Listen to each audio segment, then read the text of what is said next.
supplémentaire lorsque les règles ne traitent pas d'une question particulière, en cas d'incertitude quant à leur interprétation ou lorsque se pose la question de leur compatibilité avec les normes internationales. Mais le règlement intérieur est sur ce point extrêmement précis. Le droit cambodgien, devant la Chambre de première instance et les règles de procédure de niveau international peuvent également servir de référence lorsque c'est nécessaire. Dans le cadre de la difficulté présentée par la question préliminaire, il n'y a pas de contestation, car le règlement, article 89, est d'une extrême précision.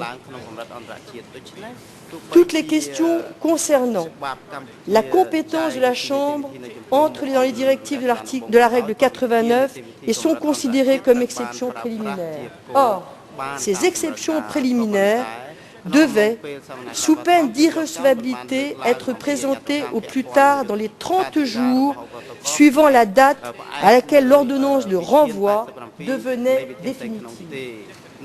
L'accusé et ses conseils n'ont pas utilisé cette possibilité. Il a été, nous disons en français, forclos pour le faire. Quand est arrivé les audiences initiales, l'accusé a fait quelques observations. Celles-ci n'ont jamais visé la compétence de la Chambre, et ce n'est qu'à l'arrivée de ce procès qui a duré de 9 mois, de longs mois, que la défense a soudain soulevé ce problème et argumenté cette difficulté pour tenter d'établir qu'en définitive, depuis le début, la Chambre n'aurait pas été compétente pour juger l'accusé du fait qu'il n'aurait pas été un haut dirigeant et en contestant qu'il était l'un des principaux responsables des crimes commis. La Chambre a considéré que ces prétentions tardives ne pouvaient constituer une exception préliminaire régulière. De la même manière, les arguments de la défense, selon lesquels, en vertu de l'annexe 5 des accords de Paris de 81 et de la loi relative à la mise hors de cause des membres du Kampuchea démocratique de 94, l'accusé ne pouvait pas être poursuivi pour les crimes qui lui sont reprochés, ont été également présentés tardivement et donc ont été également rejetés. Il sera enfin rappelé que lors de la première audience du 30 mars 2009, il a été donné lecture intégrale par les coprocureurs de l'acte d'accusation et que Doutch, présent à l'audience avec ses conseils, a point par point accepté la plus grande partie des faits qui lui auraient été reprochés, malgré la gravité de ceux-ci, ne contestant que certains postes qui apparaissaient comme, je ne dirais pas accessoires, mais très limités par rapport à la totalité des charges.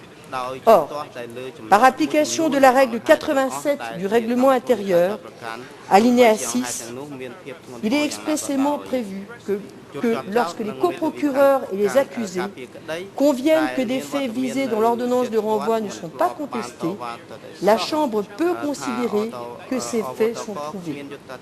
C'est dire qu'à l'issue de cette première journée d'audience, à l'issue de cette lecture intégrale de l'acte d'accusation, à l'issue de cet acquiescement de Doutch à plus de 80% des faits portés dans cette demande, eh bien, la Chambre avait établi la preuve des faits qui étaient ainsi fixés. Dans ce contexte, l'accusé et ses conseils à ses causés n'ont jamais contesté que la juridiction des CETC était compétente à son égard, ni que celui-ci faisait partie des principaux responsables des crimes commis sous le régime du Kampuchea démocratique, du fait de l'ensemble des faits qui lui étaient reprochés. Ainsi, l'incompétence de la Chambre n'a été soulevée ni formellement ni régulièrement par l'accusé dans le cadre des dispositions explicites du règlement intérieur, in nemine litis, au titre de la procédure applicable dans la juridiction des CETC. C'est ainsi en application du droit cambodgien, des conventions internationales et des règles de coutume de droit international humanitaire auquel le Cambodge a adhéré, que la Chambre s'est estimée saisie régulièrement et a considéré les faits établis contre Doutch comme valant, rationné personae, la matière de sa saisine lui permettant d'entrer en voie de condamnation. En conséquence, et dans l'intérêt des parties civiles, il vous sera demandé de confirmer les termes du jugement prononcé par la Chambre de première instance en date du 26 juillet 2010, en ce qu'elle a réexaminé les qualifications de sa compétence rationnée personae et retenu Doetsch comme entrant dans la catégorie des suspects dont le jugement relevait, tant par la décision de l'Assemblée générale de l'ONU que par la loi du 27 octobre 2004 du Royaume du Cambodge, dans la compétence des CETC. C'est dans ce contexte qu'il sera confirmé que Doetsch rentrait bien dans la définition de la compétence rationnée personae des juridictions des CETC. Je vous remercie. ការកាត់សេចក្តីស្ថិតនៅក្រោមយុត្តិធម៌របស់អវតកយោងតាមសេចក្តីសម្រេចនៃមហាសន្និបាតសហប្រជាអង្គការសហប្រជាជាតិនិងច្បាប់ចុះថ្ងៃទី20តុលាឆ្នាំ2004របស់ព្រះរាជអាជ្ញាព្រះរាជាណាចក្រកម្ពុជាបាទសូមអរគុណបាទសូមអញ្ជើញសហមេធាវីការពារជនជាប់ចោទធ្វើសេចក្តីថ្លែងតបទៅនឹង La parole est aux avocats de la défense afin de répliquer, le cas échéant, répliquer aux coprocureurs et aux avocats des parties civiles.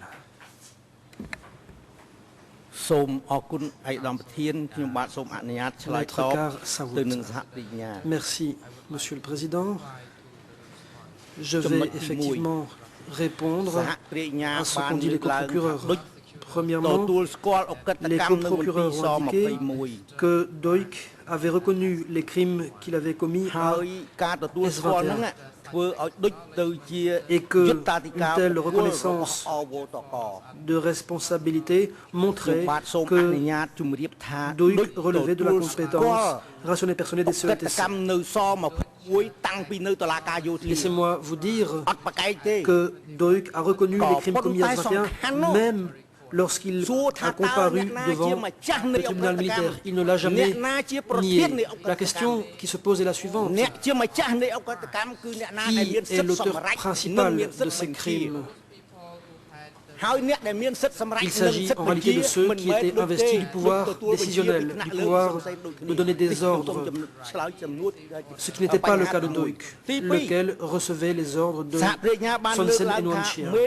Deuxième chose, les coprocureurs ont fait valoir que les avocats de la défense avaient soulevé une exception préliminaire de façon qui n'était pas compatible avec les points de fait de droit en question. Au paragraphe 95 du jugement, il est indiqué que la question qui a été soulevée n'était pas une exception préliminaire. Troisièmement, les coprocureurs soutiennent que Doik relève de la compétence rationnée personnelle des CETC, tandis que la défense conteste cette thèse. J'attirerai votre attention sur l'article 24 du Code pénal qui dispose que toute personne est responsable de ses propres crimes. Ces crimes n'ont pas été commis par l'accusé lui-même. Dans le réquisitoire définitif des coprocureurs, au paragraphe 11 et 15 et 10,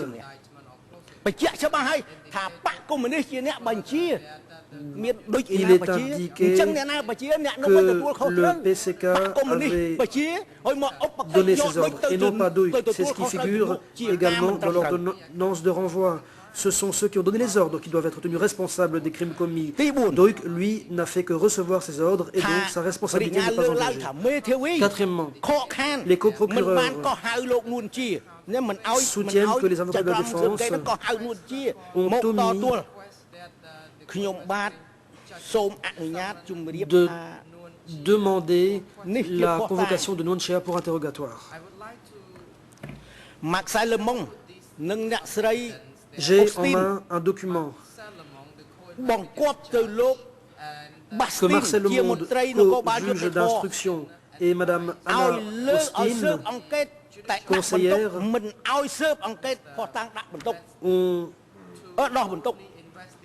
établi en demandant à M. Bastin d'instruire uniquement sur les éléments à charge et non à décharge. Bien entendu, c'est au juge d'instruction qu'il appartient d'entreprendre cette tâche. Or, ils ne l'ont pas fait. Doig n'était pas un haut responsable. Même son supérieur n'était pas au sommet de la hiérarchie. Il y avait d'autres personnes qui occupaient un rang plus élevé. Son Sen s'occupait des opérations militaires. Noncha a succédé à Son Sen lorsque celui-ci s'occupait du champ de bataille. Et Noncha a indiqué qu'il avait été le supérieur de Doig. Et Noncha n'a pas été cité à comparaître. Ce n'est pas aux avocats de la défense de demander la comparution de telle ou telle personne. Cinquièmement, chacun sait déjà que le Kampuchea démocratique était un régime anarchique.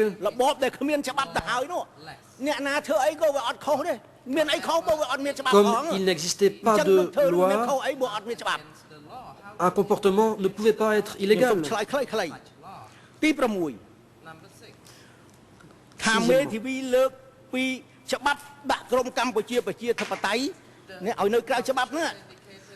Les coprocureurs soutiennent que les avocats de la défense ont mentionné la loi mettant hors la loi le groupe du Kampuchea démocratique. Qu'il soit bien clair que nous n'avons rien affirmé de tel, nous avons uniquement mentionné la loi sur les CETC. Ce sont les coprocureurs qui ont mentionné la question. Les avocats de la défense sont tenus à la loi sur les CETC.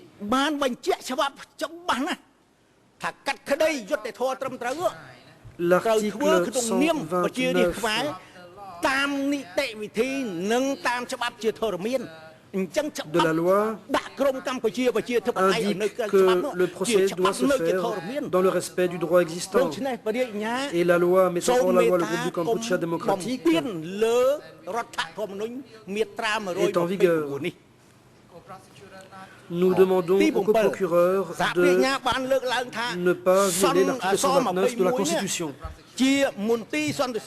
Septièmement, les coprocureurs affirment que S21 était le centre principal de sécurité, tandis que Chong Choi était de petite taille et était établi au niveau du district. Mais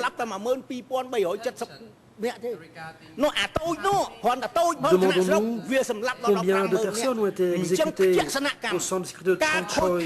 Vous dites que c'est un petit centre de sécurité, mais de très nombreuses personnes ont été mises à mort, plus encore qu'à S21.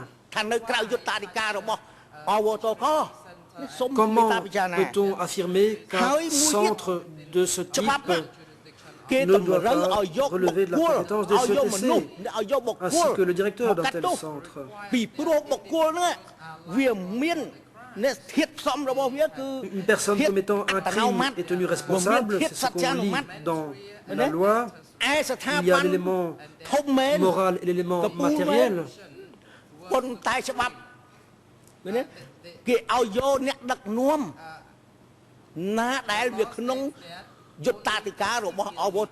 La loi indique que seuls les hauts dirigeants et les personnes relevant de la compétence rationnelle personnelle du tribunal doivent être poursuivis.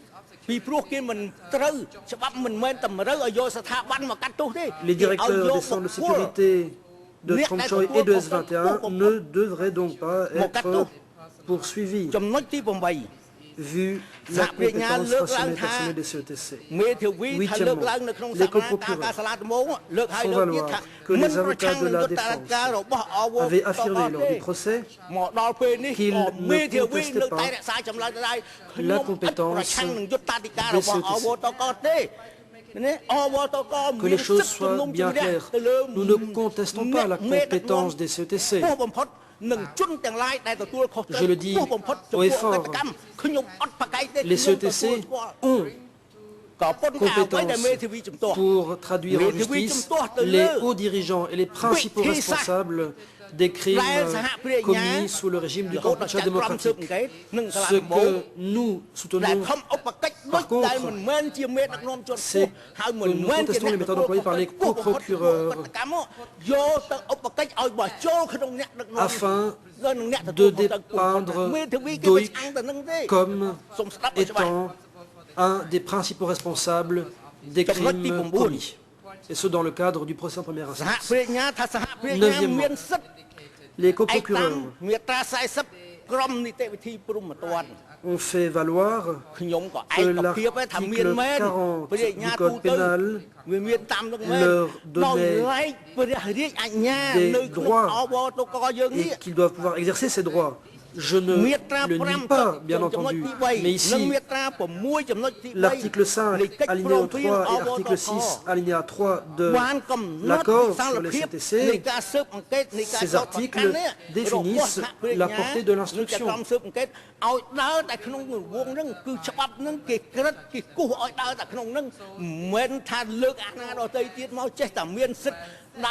Le champ de l'instruction a été fixé. Les coprocureurs et les co-juges d'instruction ne seront pas libres de faire tout et n'importe quoi. Ils doivent agir dans le cadre des règles établies. J'en viens aux avocats des partis civils qui ont indiqué qu'à l'époque des Khmer Rouges, il n'y avait pas de loi. En prétendant nous citer, ils ne nous ont pas bien cités. Moi, j'avais dit qu'à l'époque, il y avait uniquement la ligne politique du parti, la politique de l'ANCAR, et que personne ne pouvait contester la ligne et la politique de l'ANCAR. Qui pouvait contester cette ligne? Douk était à S21 au moment où Vornvet, son ancien supérieur, a été liquidé.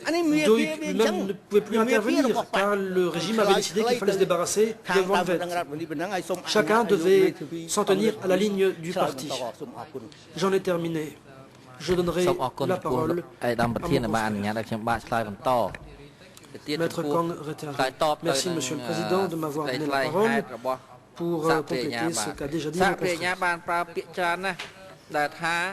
Les co-procureurs ont pris beaucoup de temps pour parler des accusations portées contre Doik, pour arguer que ce dernier relevait de la compétence des CETC.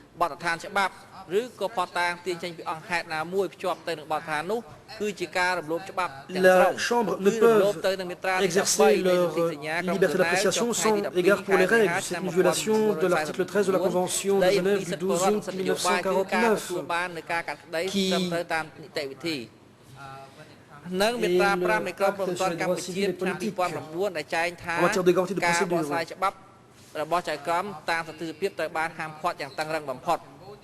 Le code de procédure pénale du Cambodge, pour sa part,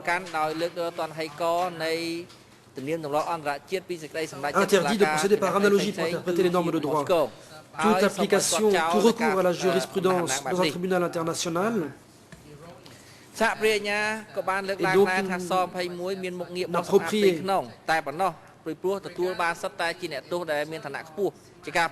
Concernant le pouvoir de liquider des gens au sein des rangs,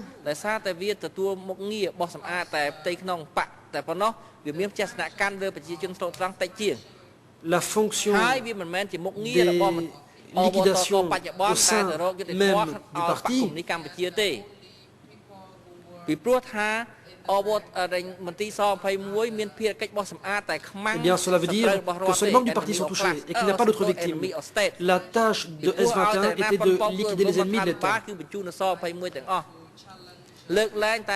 Quiconque contestait la ligne du parti était mis à mort. Et il n'y a eu que 5 à 10% de victimes innocentes parmi les prisonniers. Parmi toutes les prisons qui existaient à l'époque, il n'y avait que 9 prisons où il y a eu un nombre plus élevé de personnes exécutées. Par exemple, à une des prisons, il y a eu 10 fois plus de prisonniers exécutés qu'à S21. Je mentionnerai Chong Choi. Plus de 100 000 prisonniers y ont été exécutés. Il y a aussi Potonle, dans la province de Tambal. 350 000 personnes y ont exécuté. Il y a Wat Otrokon, dans la province de Kompong Cham. Là, plus de 320 000 personnes ont été exécutées. Il y a Wan Pongpong Trolang, province de Kampot. Plus de 210 000 personnes y ont été mises à mort. Il y a Wat Takeu, Mati et Wat Barai, province de Kompong Tom, où plus de 100 000 personnes ont été liquidées. Takeu, Barai, Cholasa, plus de 150 000 personnes, voire 200 000 personnes exécutées. Mais par contre, à S21, district de Dongkao, seulement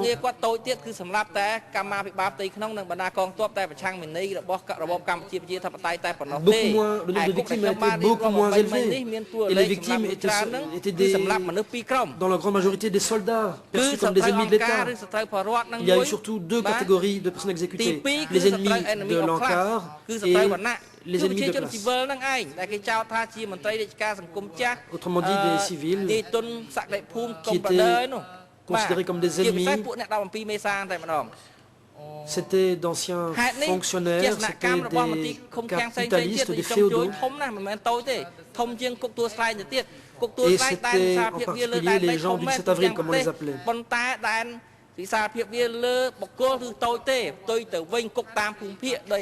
Le champ d'action de S21 s'étendait dans tout le pays, mais le type de prisonnier était bien précis. Pour les autres prisons, le type de prisonnier était bien plus large qu'à S21. Les coprocureurs soutiennent qu'il y a dans l'interprétation de la compétence des chambres une marge d'interprétation, mais les coprocureurs n'ont cité aucune norme de droit à l'appui de leur thèse.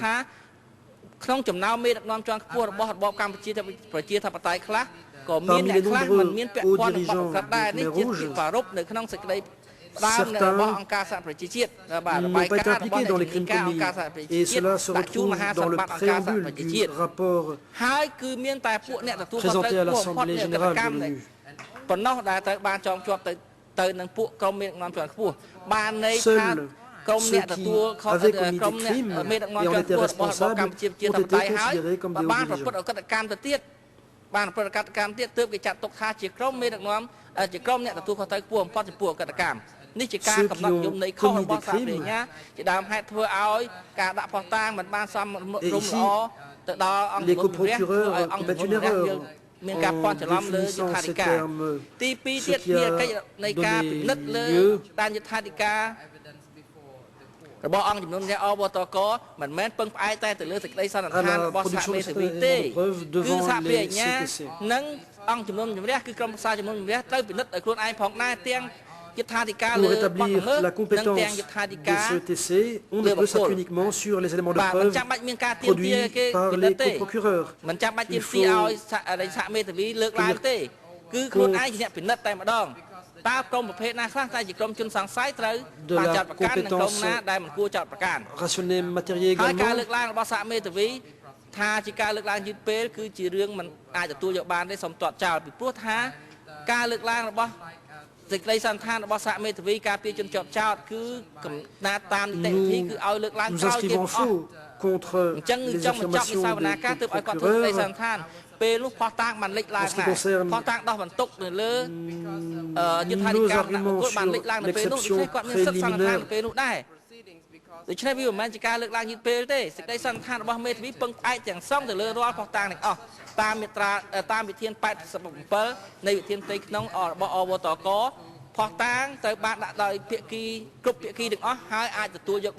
Le règlement indique clairement que des moyens de preuve peuvent être produits à n'importe quel moment. សេចក្តីសន្និដ្ឋានរបស់ព្រះញ្ញាទៀតថាគុកនេះជាគុកមជ្ឈិមស21ជាគុកមជ្ឈិមខ្ញុំសូមទទួលស្គាល់កាំងឯកិច្ចហៅដូចគាត់នៅខាងក្រោយនេះគាត់មិនបានឆ្លើយបដិសេធម្ដងណាទេអំពីកតកម្មកាត់គុក S21 était bel et bien la prison centrale. Doik ne l'a jamais nié. បាទជាគុករបស់មជ្ឈិមហើយជាគុកសម្ងាត់យោធាទៀតពីព្រោះគ្រប់គ្រងពីដើមមកដល់703 Il savait que c'était la prison du centre, que c'était une prison militaire placée sous la supervision de la division 703, présidée par Nat, qui a finalement été lui aussi victime de S21. C'était la prison du centre, et c'est pourquoi c'était les gens du centre qui la supervisaient.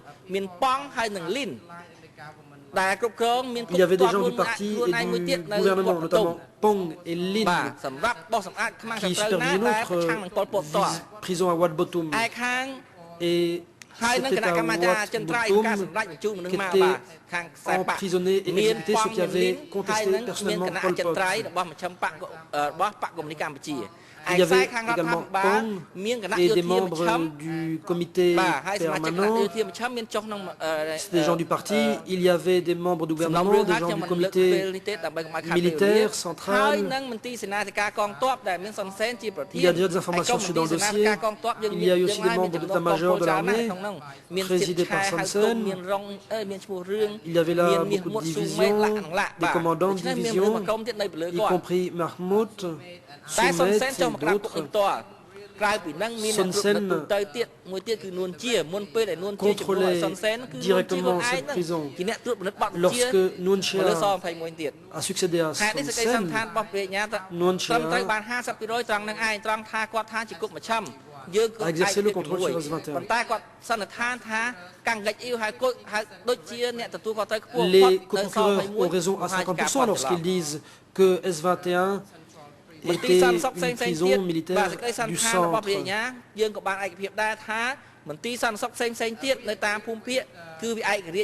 Nous rejoignons les procureurs pour dire que les prisons au niveau des zones étaient indépendantes et que leurs fonctions étaient moins importantes. Mais à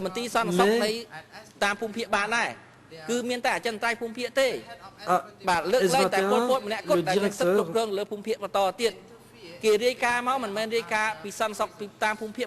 ne pouvait pas s'immiscer dans les affaires des autres prisons.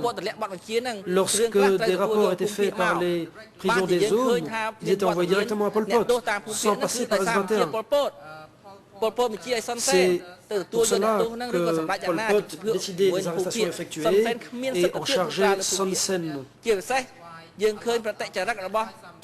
C'est d'ailleurs pour cela que beaucoup de prisonniers ont été amenés depuis les zones. Doik a dit qu'il n'avait jamais accueilli de prisonniers de la zone du sud-ouest, parce que c'était Tamok qui était le secrétaire de la dite zone. Et Tamok supervisait le système des prisons dans cette zone. Vous connaissez peut-être la zone du sud-ouest. Vous savez peut-être que son président était très cruel. Les co-procureurs ont également déposé des preuves concernant les décisions secrètes prises le 30 mars 1970 par le comité central.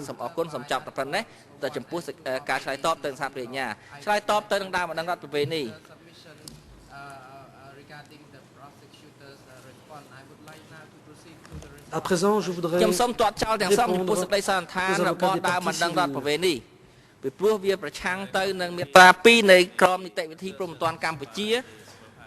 Je rejette entièrement les arguments des avocats des parties civiles.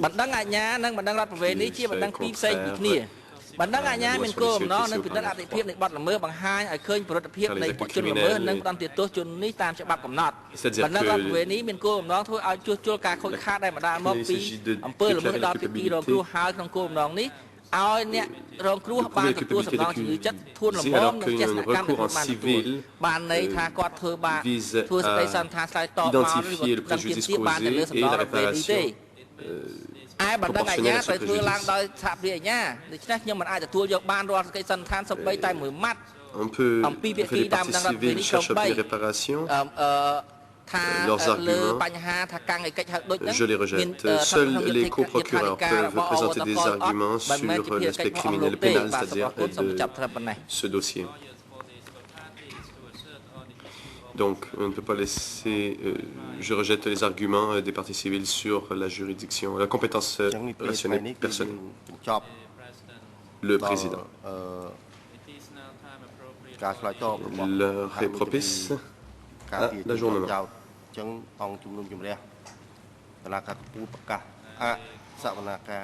Nous levons, la séance est donc levée.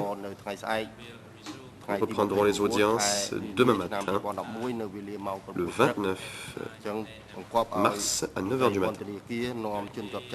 Agent de sécurité, veuillez ramener l'accusé au centre de détention et le ramener au prétoire à 9 h du matin. La séance est levée. Veuillez vous lever.